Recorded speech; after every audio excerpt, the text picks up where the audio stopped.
విశ్వాసం గెలిచిన క్షణం. ప్రియ స్నేహితులారా, మీ అందరికీ శుభవచనం.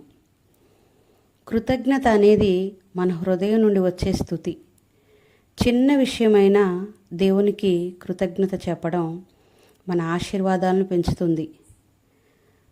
బైబిల్లో 10 మంది కుష్ఠరోగులు స్వస్థపడ్డారు.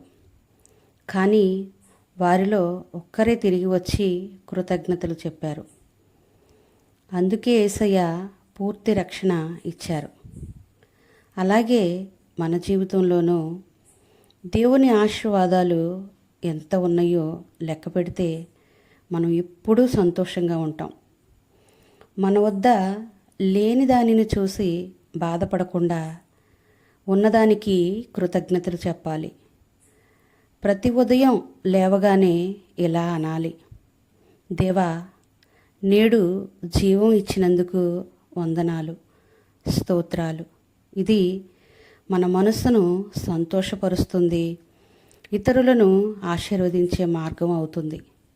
మీ అందరికీ దేవుని సమాధానం తోడై ఉండునుగాక. దేవునికే మహిమ.